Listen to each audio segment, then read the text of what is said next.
मुंबईतील आंदोलनाची सविस्तर माहिती उद्या देणार. टिकणाऱ्या आरक्षणाबाबत सरकारने भूमिका स्पष्ट करावी. सरकारने गोळ्या घातल्या तरी आता माघार नाही. महाराष्ट्रातील मराठ्यांना सरसकट आरक्षण द्या. भविष्यात मुलांचे हाल होणार आहेत. त्यामुळे सगळ्यांनी घर सोडा. सरकार त्यांचे काम करतंय, आम्ही आमचे काम करतोय. मराठा आणि कुणबी एकच आहेत. घराबाहेर पडा, मुंबईकडे चला. सरकार आरक्षण देणार नाही, त्यामुळे आम्ही मुंबईकडे जाणार. 50% वर दिलं तर ते टिकणारे असेल का? मराठा समाजाला ओबीसीतून आरक्षण देण्यासाठी आमचा लढा आहे. गरीब धनगरांना न्याय देण्यासाठी शेंडगेंनी शक्ती वापरावी. मुंबईला जाण्यासाठी मराठे मुंग्यांसारखे घराबाहेर निघतील. सरकारकडून कुणावरही गुन्हे दाखल करण्याचं काम. अयोध्येचा सोहळा आनंदाचा. मी देखील हिंदूच. राम मंदिराचे उद्घाटन पाहून मुंबईतील आंदोलन ठरवले जाईल. भेट होणार आहे का, नियोजित आहेत का? नाही, मला माहीतच नाही याबद्दल. काय फोन आला असलं तर ते पोरच आणखीन इकडे आले, त्यांच्याकडे मोबाईल आहे. पाटील फक्त विखे पाटीलच नाही, मुख्यमंत्री असतील किंवा बरेच सगळे जबाबदार मंत्री असं म्हणतात. म्हणून जरांगे पाटलांना गरजच पडणार नाही मुंबईला. एवढं ठामपणे सांगता येते की त्यांना गरजच पडणार नाही. तुम्हाला पण वाटतं की सरकार 20 तारखेपर्यंत काहीतरी हालचाल करेल जेणेकरून तुम्हाला जायची गरज पडणार? आम्हाला वाटत नाही म्हणून तर मुंबईला चाललो होतो आम्ही. आम्हाला वाटत नाही की ते 20 तारखेपर्यंत देतील, कारण इथून मागं 4 वेळेस तसं केलं आहे म्हणून. आणि ते देणार असले 20 तारखेच्या आत. आम्हाला कुठं हौशी मुंबईला जायची? आम्हाला मुंबईला जायची हवस नाही आहे. आम्हाला आमच्या पोरांचं पुढच्या काळात खूप वाटलं होऊ शकतं. पोरं पुरे वायाला जातील, म्हणून आम्हाला त्यांना आरक्षण द्यायचं आहे ही आमची गोरगरीब मराठ्यांची भूमिका आहे आणि तिच्यावर आम्ही ठाम आहे. म्हणजे तुम्हाला शेवटचं सांगतो की इतका मराठा घरातून बाहेर पडणार आहे की मुंग्यासारखा. आणि मी सांगतो तुम्हाला, यांनी हल्लं बी तिकडं यांच्या सरकारनं गोळ्या बी घातल्या तरी आरक्षण घातल्याशिवाय मी मागं सरकत नाही. आम्ही मागं येत नाहीत. आणि ज्या वेळेस मी बोललो त्या त्यावेळेस केलेलं आहे. मधल्या काळातला आपण त्यांना जी वेळ दिला होता त्याचं काल मी स्पष्टीकरण तुम्हाला दिलेलं आहे. द्यावा लागत असतो, मागं पुढं सरकावं लागत असतं. आता मात्र मुंबईला गेलं, आता मागं नाही. मी माझ्या समाजासाठी पूर्ण शक्तीपणाला लावायची माझी तयारी, पूर्ण ताकदपणाला लावायची तयारी आणि वेळेप्रसंगी जीवसुद्धा पणाला लावायची तयारी. पण आरक्षण घेतल्याशिवाय आम्ही मराठी गोरगरीब आता हटत नाही. कारण पोरांची जर ही संधी गेली तर पोरांचं खूप हाल होणार आहेत. आमच्या पश्चात आमच्या आजोबा पंजोबाच्या आत्ताच्या वयाच्या असणाऱ्या आईवडिलांच्या पश्चात मुलांचे खूप हाल होऊ शकते जर आरक्षण नाही दिलं. म्हणून माझं मराठा समाजाला हे आव्हान आहे की आपली जबाबदारी आपण आहेत तोपर्यंत आपल्या लेकरांना आयुष्याचं आरक्षण एकदा द्यायचं आहे. आपल्याला नसतं आपल्या पश्चात आपल्यानंतर आपल्या लेकरांचे खूप हाल होतील बरं का. त्यामुळे आत्ताच सावध व्हावी. सगळ्यांनी घरं सोडा. पाटील 54 लाख नोंदी सापडल्या. तुम्ही काल पुन्हा आमदाराला अडवण्यात आले. तुम्ही उपोषण गावागावात साखळी करू नका म्हणताय, गावाची मागणी घेतली म्हणतायत. मी ह्या अशा लोकांना तुम्ही काय सांगणार आहात का? नाही, आता मला माहीत नाही. मी माहिती घेऊन त्यावर बोलतो. आता कुणी अडवलेत काय त्यांचं लय चलत लकडं आहे. आमच्या गोरगरीब बांधवलं खावे त्यांचं तर सुरू असतं एखादी वाटत. आणि ते आमच्यावर घातले. ते बीडचं नाही का आमच्यावरच घातलं सगळं. त्यांनी त्यांचंच जाळलं पोळलं, त्याच्याच पाहुणे त्याचंच जाळी ती आणि घातलं आमच्या. पाटील, ज्या प्रकारे तुमच्या जिथं जिथं सभा झाल्या बहुतांश ठिकाणी असं झालंय की त्या ठिकाणी त्या आयोजकांवर गुन्हे दाखल करण्यात आले. लातूरमध्ये सुद्धा आकडे गुन्हा दाखल करण्यात आले. आता ते घेतलेत केलेत, काही नाही करून केले. तिकडे ट्रॅक्टर नेले नाही, त्याच्या आधीच केले.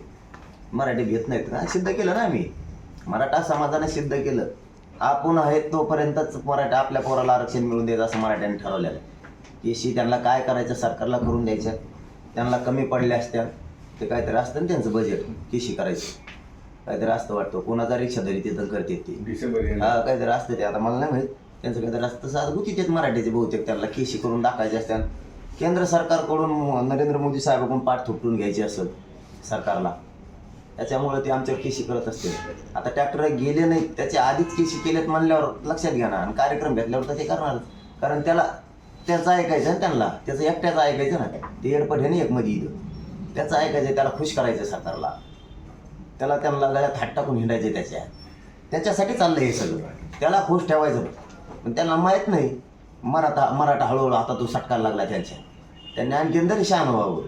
मराठा सटकू देऊ नका. मराठ्याशिवाय काय खरं नाही. कळलं तुम्हाला वेळ आल्या. कारण मराठ्यांनी ठरवलंच आता.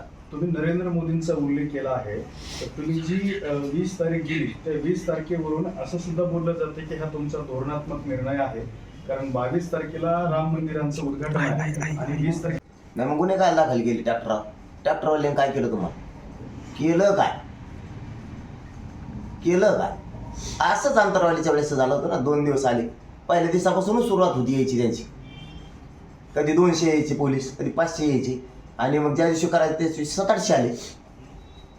ही सुरुवातच होती ना. मागची हुशारी आम्ही पुढं सावध झालो होता. पण आता ते करू नका, कारण आता करोडोला मराठा एकत्र आहे, तुम्हाला जडते. कुठलेही आंदोलन करताना आंदोलक पूर्वी परवानगीसाठी अर्ज करत असतात. आता तुम्ही एक एवढं मोठं आंदोलन हाती घेतलं आणि इथून मुंबईला जाणार आहे, तसा काही अर्ज वगैरे तुम्ही पोलिसांना किंवा गृह खात्याला काही दिलाय का? मी नुसतंही 2 अंतरवाली जरी जायचं असलं सुट्टी होऊन तरी अर्ज करतो, तरी पण करतो. म्हणजे तर मुंबईला जायचं तर करणारच नाही. नुसतं इथून तिथपर्यंत जायचं असलं तरी पण एकही पोलीस निरीक्षक किंवा SP साहेब किंवा पोलीस बंधू म्हणू शकत नाहीत ते आम्हाला सांगितलेलं नव्हतं. आम्हाला साधं जायचं असलं तरी आम्ही त्यांचा कानावर टाकतो, कारण त्यांनीच आम्हाला येऊन सांगितलं पुढे जायचं असलं कानावर टाकायचं नाही. त्यांच्या कानावर टाकायचं काही गरज नाही. आमच्या गाड्या सुरू केलं दानदार आम्ही भ्यायचा काय समज? कोण राज्य आमचं आहे, जनतेचं आहे, गावं आमचे, जिल्हे आमचे, काय काय कोण खात आहे त्यासारखं बेकडे का? मुंबईत ग्राउंड मिळण्यासाठी अर्ज केलाय का तुम्ही कुठलं? नाही नाही, आता ती प्रक्रिया होईल ना. मग बहुतेक आता आमचं एक शिष्टमंडळ पाठवतो. मला वाटतं मीडियाच्या बांधवाच्या माध्यमातूनही कळालं की अर्ज मुंबईतल्या सर्व मराठा बांधवांनी दिला. मराठा बांधव मुंबईतला सगळा एकत्र आलाय, सगळा. आणि आज या मीडियाच्या बांधवाच्या माध्यमातून बी माझी विनंती मुंबईतल्या सगळ्या मराठा बांधवांना, सगळ्या, की तुम्ही तिथं सगळे गटतट असतील तर सगळे सोडून एकत्र व्हा, कारण महाराष्ट्रातला सगळा मराठा हा मुंबईला येतो. तरी आता केंद्राला जर ह्याची अडचण वाटत असेल तर तुमचं केंद्राला काही सांगणं आहे का की 20 तारखेच्या आत आपला प्रश्न सोडवण्यासंदर्भात नरेंद्र मोदी असतील किंवा केंद्र सरकार असेल? नाही, आता त्यांना काय सांगावं, ते लय मोठे माणसं येतं. त्यांना काय सांगावं, त्यांना एकदा सांगितलं होतं आम्ही शिर्डीला आलते तेव्हा, त्याने ऐकलं नाही. मराठीची गरज नाही त्यांना, त्यामुळे त्यांना काय सांगायचं बार आम्ही काय आमचा अपमान करू घाल, कारण आमच्या समाजाला बी काय किंमत आहे का नाही? आमच्या समाजाचं काही टेटस आहे ना, समाज कवर पाय पडून कोणाच्या, आम्ही आमचं लढून मिळू. त्यांना कशाला सांगावं? तुम्ही आता बोलताना असं म्हटलं की गाडी अडवण्यावरून ह्यांची आमदाराच्या ज्या गाड्या अडवल्या जातात तर त्यामध्ये राजकारण घुसलंय असं तुम्हाला म्हणायचं का? पहिल्यापासूनच घुसलेलं येणे, पण आम्ही टेन्शन नाही घेत दादा. आम्हाला माहिती आहे आमचे पोरं काय करत नाही. जर यांनी खोटे केसेस केले आमच्यावरती आणि जर मराठा समाज दबला असता तर त्या दिवशी लाखोच्या संख्येनं उसळलाच नसता बीडमध्ये, कारण सगळ्या लोकांना माहिती आहे आमचे हे खोटे गुन्हे दाखल करते आणि सरकारलाही माहिती आपण खोटे करतोय. फक्त सरकारनं आता एवढीच पुन्हा आज एकदा विनंती आहे गृहमंत्री देवेंद्र फडणवीस साहेबाला की विनाकारण तुम्ही गुन्हे दाखल करून खोटे तुमच्या पोलिसांच्या मार्फत मराठा समाजाची नाराजी तुमच्या अंगावर ओढून घेऊ नका. मी 4 वेळेस सांगितलं आत्तापर्यंत, ही 5वी वेळ आहे तुम्हाला सांगायची. आता तुम्ही नाराजी ओढून घेऊ नका. त्याचं एकट्याचं ऐकून तुम्ही मराठ्यांची नाराजी आणि रोष तुमच्या अंगावर घेऊ नका आणि खोटे गुन्हे दाखल करायला लावू नका. कोणालाही कोणाचं ट्रॅक्टर कोणत्याही पोलिसांना अडवायला लावू नका. हे आमची तुम्हाला पुन्हा एकदा विनंती. तुम्ही अडवलं तरीही मराठी येणार आहेत, नाही अडवलं तरी येणार आहेत. त्यापेक्षा मराठ्यांचा रोष तुमच्या अंगावर घेऊ नका आणि पुन्हा एकदा आंतरवालीसारखा प्रयोग करायचा प्रयत्न करू नका. तुम्हाला सगळ्या सरकारला प्रचंड जड जाईल. म्हणजे आंतरवाली विषय आणि ती अस्मितेचा विषय हिंदू धर्माचा आपला विषय सध्याचा आरक्षणाचा महत्त्वाचा आहे आणि ज्वलंत प्रश्न असल्यामुळे आपण याच्याकडं बारकाईने लक्ष देऊ. त्यांच्या पोराला न्याय मिळवून देण्यासाठीचा हा कंटिन्यू आहे. काय अचानक टप्पा पाडला नाही. खूप टप्पे या 3-4 महिन्याच्या काळात टप्पे पाडलेत आपण आंदोलनाची प्रतिक्रिया. तसा हा 20 जानेवारीचा एक टप्पा आहे. 20 तारखेला तुम्ही इथून निघणार आणि 26 जानेवारीला मुंबईत पोहोचणार, म्हणजे प्रजासत्ताक दिनाच्या दिवशीच तुम्ही आंदोलनाला बसणार आहात का? आम्ही चलत जाणार, इथून रातपाट करून जाणार आहे. ते चालत असताना थोडंफार मागं पुढं होईल, लोकांच्या हिशोबाने चालायला लागणार आहे. काही वयस्कर माणसं 26 तारीख पुढे पण जाऊ शकते. पुढं आम्ही मुंबईला चाललोत मरायला तयार आरक्षणासाठी. त्या मागं पुढं काय गुंतलेलं नाही मराठ्यांचं. कोणाचं एखाद्याचं गुंतलं असेल ते मुद्दा विचारित असेल एखादं, त्याच्यात काय गुंतलेलं नाही. आम्ही एकदा अंतरवाली सोडली की येताना मात्र आता आरक्षण आणणार. लोकांचा विचार करायला लागेल ना, का लोकांना पळून दमछाक करायचं. आम्ही 24ला हा मग काय हा बघ, करायचं जायचंच म्हणलं तर 26ला सुद्धा जाऊ शकतो, जायचंच म्हणलं तर 24ला सुद्धा जाऊ शकतो. तसंच ट्रॅक्टरात वाहनात बसायचं आणि तसंच जायचं. त्याला काय जायचंच म्हणलं. पण लोकांची बी हाल नाही झाले पाहिजे, सगळं शोधून करायचंय. आणि असं वाटलं होतं की 5-7 दिवसात पोहोचते तर पोहोचू, काय तर नाही तर लोकांच्या हिशोबाने. पण आता मुंबईकडे निघालोतच ना, येताना आरक्षणात घेऊन येऊ. किती दिवस कमी होऊ लागते, किती तास वाढत येत आणि किती कमी होते, याच्यापेक्षा चाललेत. माझ्या मराठा समाजाला माहिती आहे दिवसात काय नाही आमचं आणि तारखेत बी काय नाही आमचं. वैयक्तिक मराठा समाजाचा आमचा विषय, आमचं तारखेत काय नाही आमचं. आता मुंबईकडे कुच केली म्हणजे येताना आरक्षणच घेऊन यायचं. तारखेत काय नाही आमचं समाजाचं. एखाद्या राजकारण त्यात करायचं असेल तर त्याचं असू शकतं.